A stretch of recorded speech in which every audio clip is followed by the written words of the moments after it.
अस्सलाम वालेकुम। कैसे हैं आप सब लोग? उम्मीद है कि आप सब लोग खैरियत से होंगे। तानिया ताहिर का नावल शुरू करते हैं।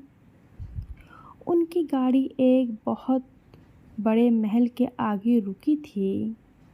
ये घर वर्षा के अपने घर से भी ज़्यादा बड़ा और बहुत खूबसूरत था। शाज़ के पीछे 4 गाड़ियाँ और चल रही थी और उस वक्त उसके मुकाबिल बैठी वो कोई मांगने वाली ही लग रही थी, जिसके कपड़ों और चेहरे पर बला की मैल थी। वो कन्फ्यूज़ थी और शाज़ की जानिब से सहमी-सहमी। शाज़ ने गहरा साँस खींचा और पोश में गाड़ी ले आया। वो चाहता तो माँ को भी साथ लेकर आ सकता था और उसके माँ-बाप उसके साथ रहते, मगर ऐसा अभी मुमकिन नहीं था, क्योंकि यहाँ सलमान बट की बीवी थी और वो उसे फ़िलहाल बाहर नहीं निकाल सकता था। मगर वो औरत जिस ट्रैक पर उतरी हुई थी, उसे ये जताना ज़रूरी था कि वो शादीशुदा है और उसकी एक बीवी भी है।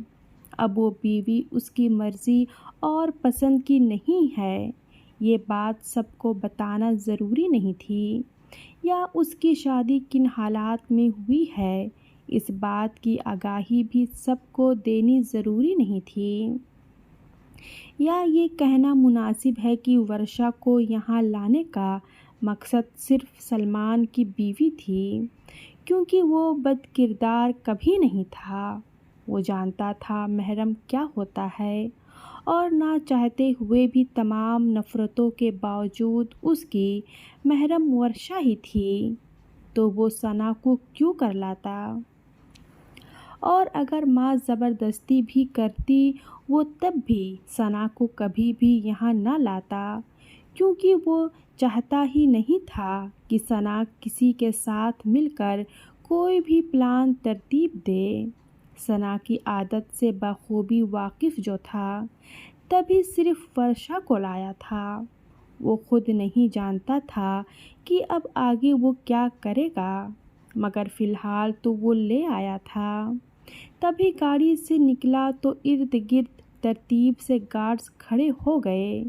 ये उसकी मेहनत थी और उसके रब की मेहरबानी, जो उसकी मेहनतों का सिला मिला था। एक फ़ख्र सा महसूस हुआ था। उसने वर्षा की जानिब का दरवाज़ा नहीं खोला था।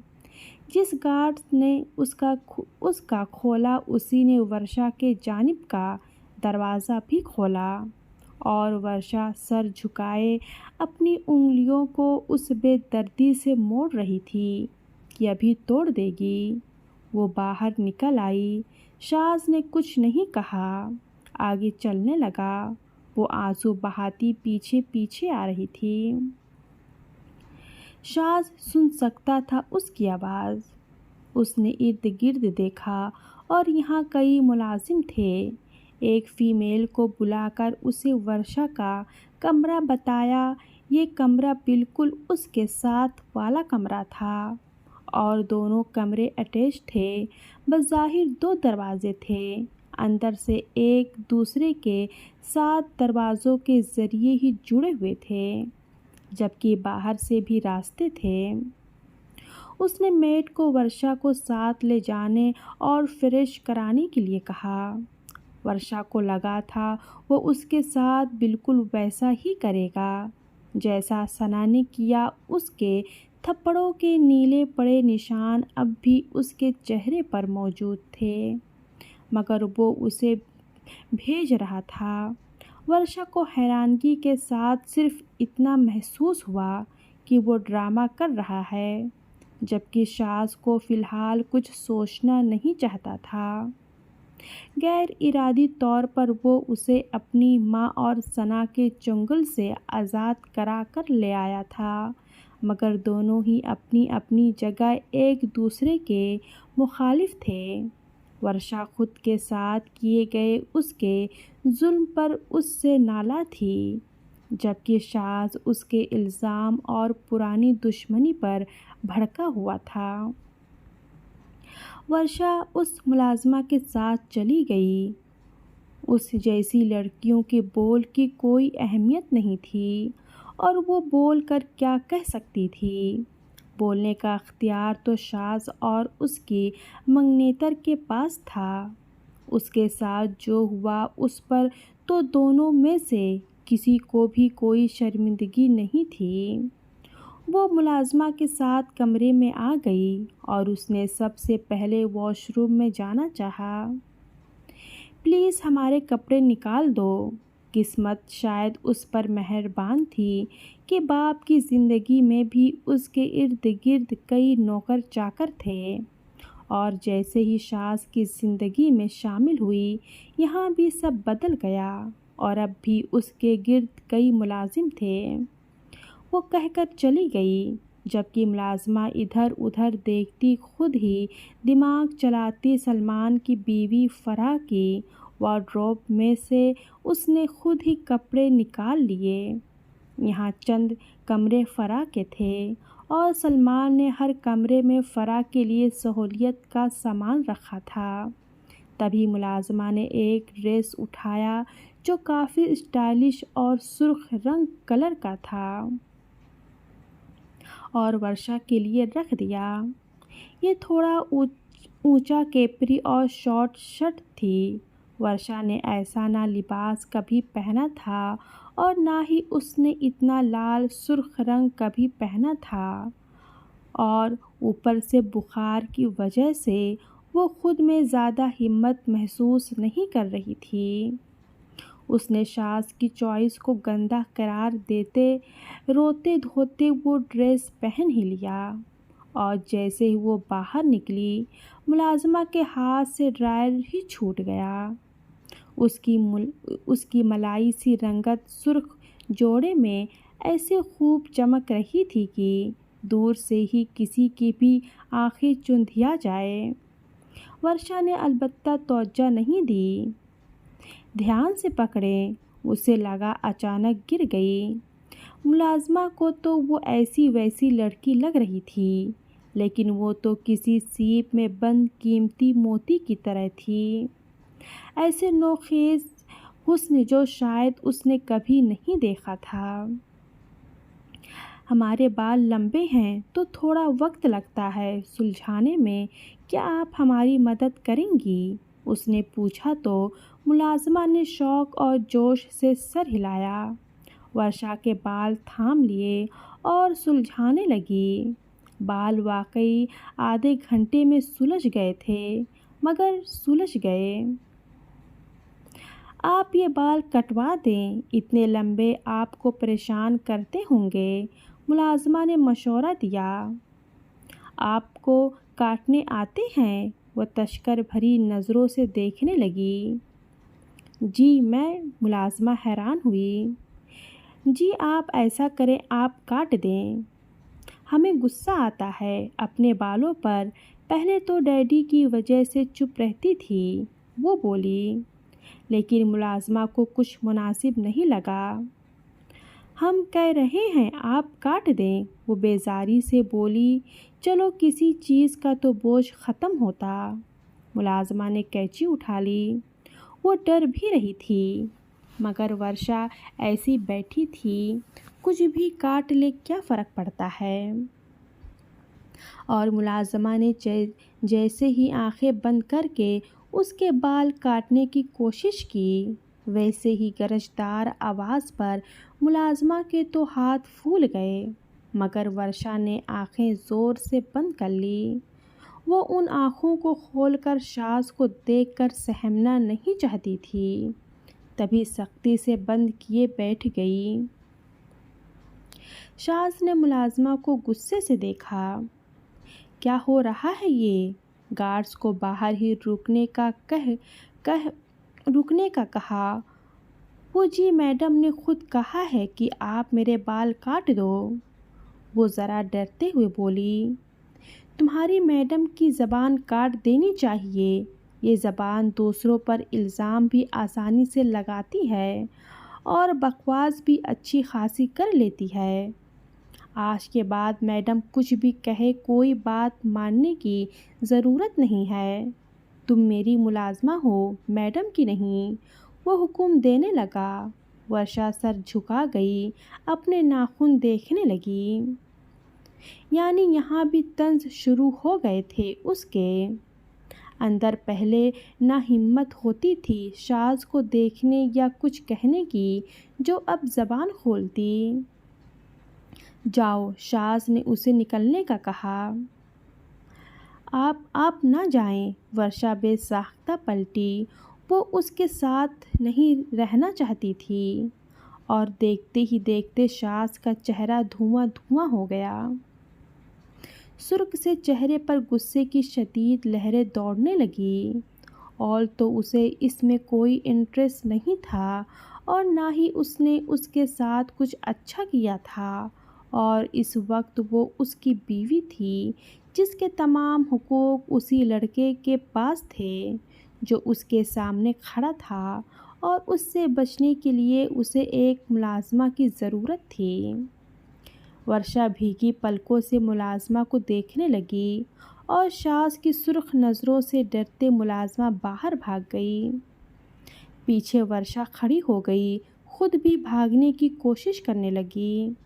शाज ने दरवाज़ा लात मारकर बंद कर दिया। वर्षा की सुस्ती निकली थी। वो 2 कदम दूर हो गई।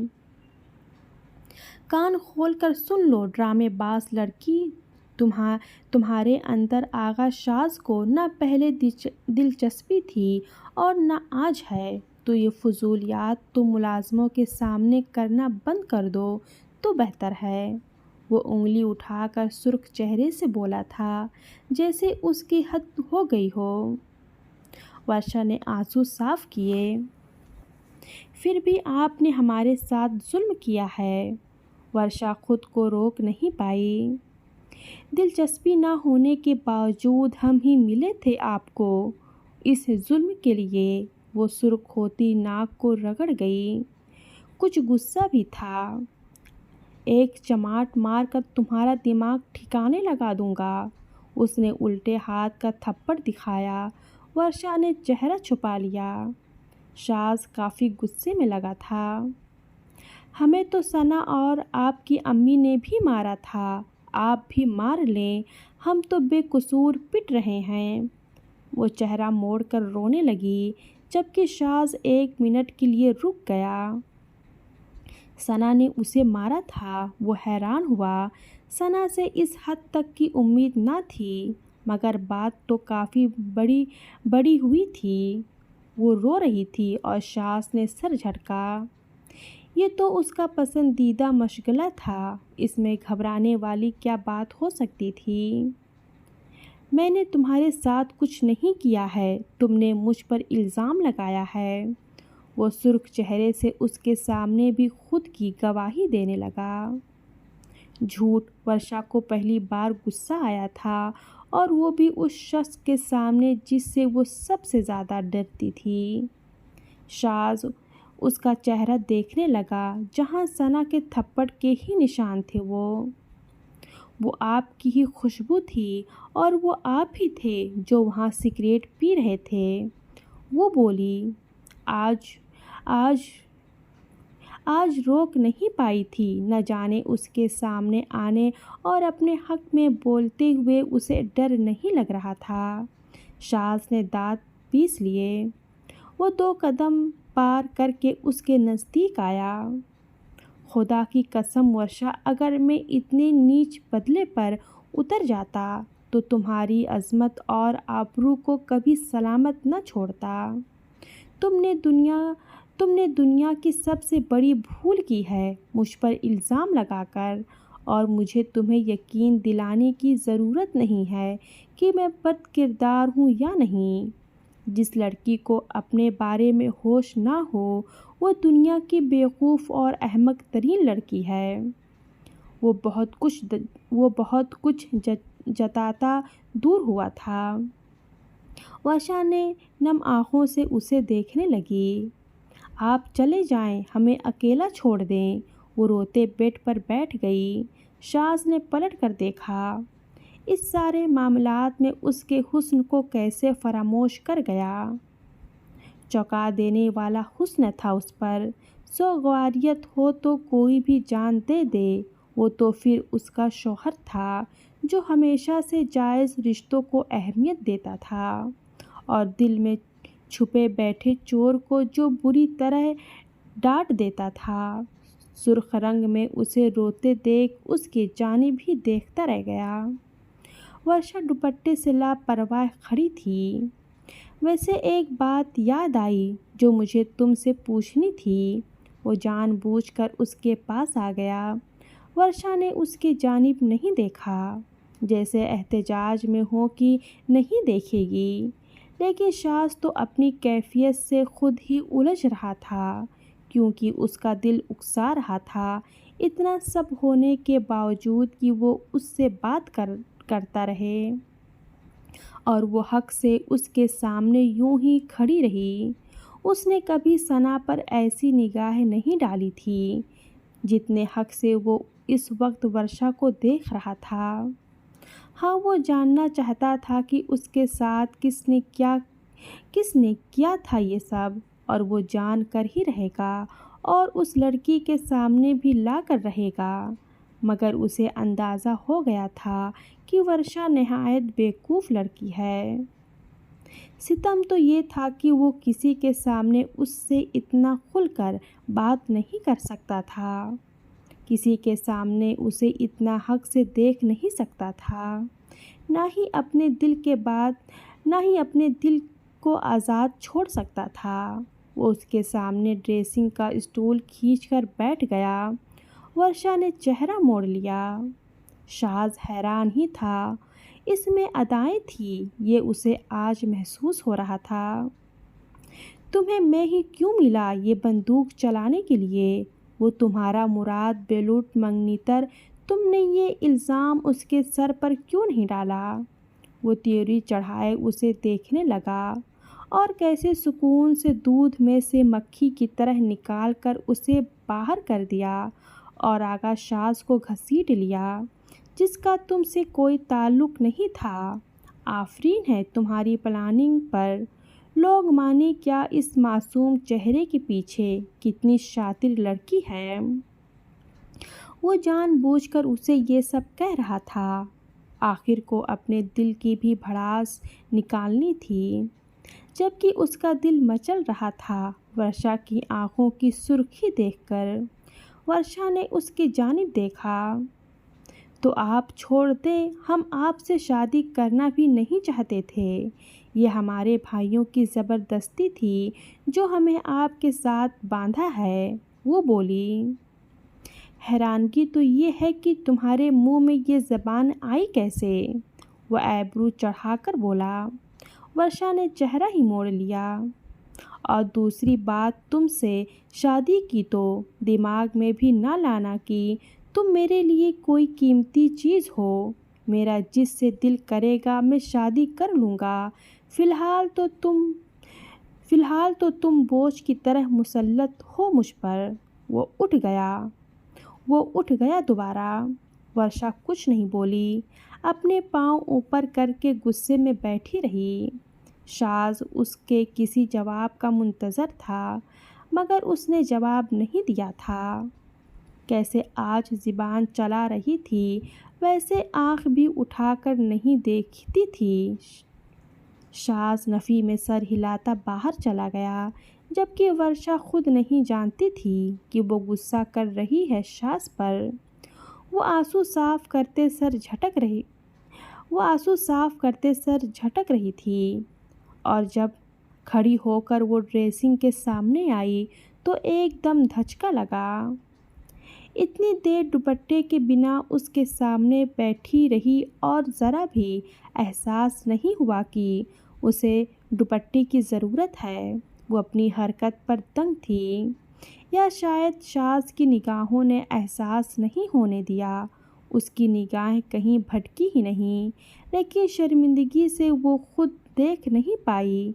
पहले ही वो खुद अपनी चमकती रंगत से परेशान थी कि कैसे सुर्ख लिबास में चमक रही थी। जल्दी से डोर लॉक कर दिया था उसने। शाज उसके बाद अपने काम में मगन हो गया था और इतना मगन हुआ कि उसे फुर्सत ही ना मिली थी घर लौटने की। लेकिन उसके गार्ड चारों तरफ थे क्योंकि उसे फरा और राशिद पर शक था और वो जानता था राशिद हर मुमकिन तरीके से उन पेपर्स तक पहुंचकर ये सब हासिल करना चाहेगा। तभी वो अलर्ट था हर तरफ से और उसने अपने घर में गार्ड्स रखवा दिए थे और इस घर में तो पहले से ही बहुत गार्ड्स थे जो उसे हर चीज़ की खबर देते थे। दूसरी तरफ वर्षा कमरे से बाहर आ चुकी थी। उसने मगरिब तक इंतज़ार किया कि कोई कुछ खाने को दे दे।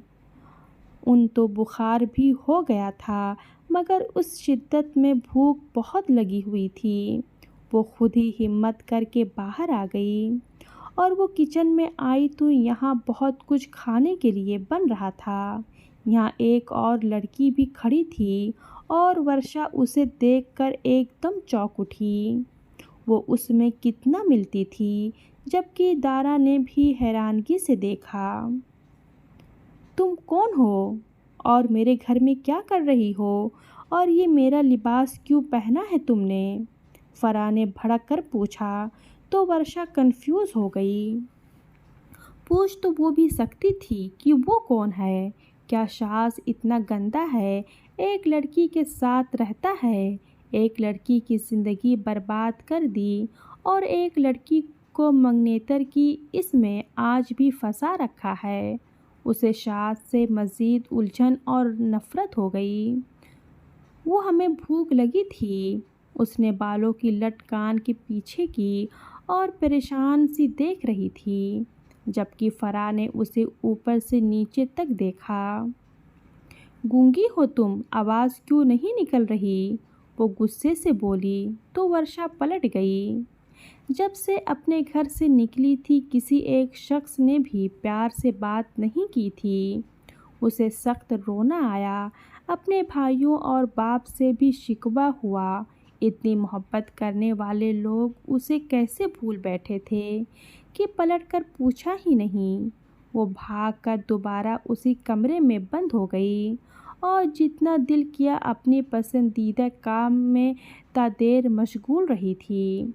रोना आसान हल था तो वो आसानी से रो लेती थी, बाकी वो कर भी क्या सकती थी।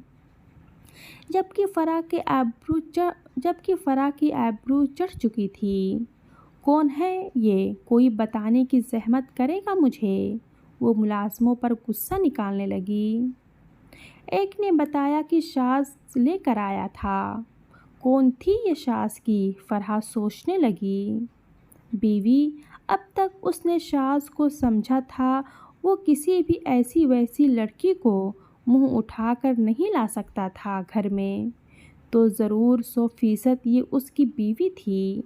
और एक मिनट के लिए उसने भी तस्लीम किया कि वो बेहद खूबसूरत थी, मगर उसे चुभन सी होने लगी कि शाज की बीवी थी।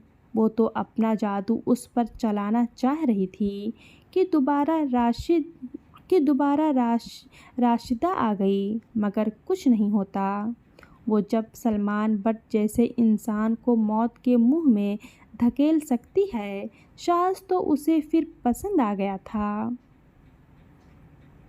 वो मुस्कुरा दी और खाना बनवाने लगी। वो मुतमईन थी, कोई फिक्र नहीं थी वर्षा की तरफ से उसे। अल्लाह हाफिज़।